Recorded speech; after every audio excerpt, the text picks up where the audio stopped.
Medical కాలేజీల ప్రైవేటీకరణపై వెనుకడుగు వేసే ప్రసక్తే లేదని, ప్రజల నుంచి ప్రతిపక్షాల నుంచి ఎంత వ్యతిరేకత వచ్చినా ప్రైవేట్ పరం చేసి తీరుతామని మంత్రి లోకేష్ మరోమారు ప్రకటించేశారు. ఈ విషయాన్ని విద్యార్థి సంఘాల నేతలతో జరిగిన చర్చల్లో ఆయన చెప్పారు. దాంతో తాము కూడా ప్రైవేటీకరణకు వ్యతిరేకంగా చేస్తున్న పోరాటం విషయంలో వెనక్కి తగ్గేదే లేదని విద్యార్థి సంఘాల నేతలు స్పష్టం చేస్తున్నారు.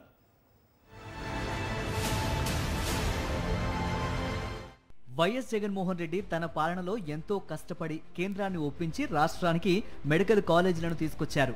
దశల వారీగా వాటిని నిర్మిస్తూ ప్రజా వైద్య వ్యవస్థను బలోపేతం చేయడానికి వీలుగా చిత్తశుద్ధితో అడుగులు వేశారు. ఆ స్ఫూర్తిని విస్మరించిన చంద్రబాబు జగన్ తెచ్చిన ప్రభుత్వ మెడికల్ కాలేజీలను తన బినామీలకు కట్టబెట్టడానికి నిర్ణయం తీసుకున్న సంగతి తెలిసిందే. వేల కోట్ల రూపాయల ప్రజల ఆస్తిని ప్రైవేటు పరం చేయడానికి బాబు తీసుకున్న నిర్ణయంపై సమాజంలో అన్ని వర్గాల ప్రజలు ఆగ్రహంగా ఉన్నారు. పేద ప్రజలు తమ పిల్లల్ని మెడికల్ కాలేజీలో చదివించుకోవాలని కంటున్న కలల్ని కూటమి ప్రభుత్వం చిదిమేస్తోందంటూ బాబు ప్రభుత్వ విధానాలకు వ్యతిరేకంగా గత కొన్ని నెలలుగా వైఎస్ఆర్సీపీ ఉద్యమాన్ని నిర్వహిస్తోంది.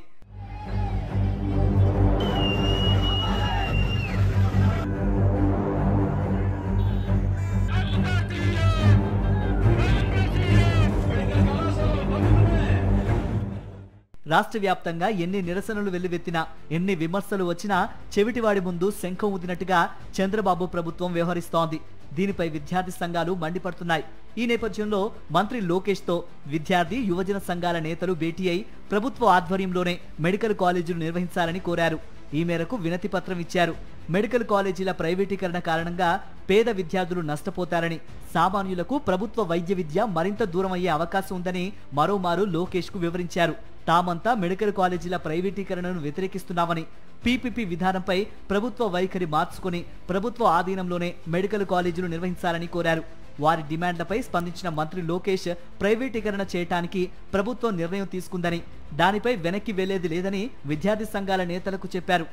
దాంతో విద్యార్థి సంఘాల నేతలు ప్రభుత్వానికి వ్యతిరేకంగా చేపట్టిన ఉద్యమం విషయంలో తాము కూడా వెనకడుగు వేసేది లేదంటున్నారు. మెడికల్ కాలేజీల విషయంలో స్పష్టంగా పీపీపీ విధానాన్ని వ్యతిరేకిస్తున్నట్లు ప్రకటించడం జరిగింది. అట్లాగే గతంలో యువగళం పాదయాత్రలో 107, 108 జీవోలను వెనక్కి తీసుకుంటామని ప్రకటించారు అనే విషయాన్ని కూడా నారా లోకేష్ గారికి గుర్తు చేయడం జరిగింది. ఇదే సందర్భంలో ఆయన మాట్లాడుతూ పీపీపీ విధానం మీద ఆయన వైఖరి ఎలా ఉంది అంటే దాన్ని ఎట్టి పరిస్థితుల్లో వెనక్కి తీసుకోలేమన్నట్టుగా ఈరోజు వైఖరి ఉంది. మేము కూడా చాలా స్పష్టంగా చెప్పాం, ప్రైవేటీకరణ మెడికల్ కాలేజీల అంశము దీన్ని పూర్తిగా మేము వ్యతిరేకిస్తున్నాం, ఇది మా వైఖరి, దీని మీద మేము పోరాటం కొనసాగిస్తామని చెప్పాము.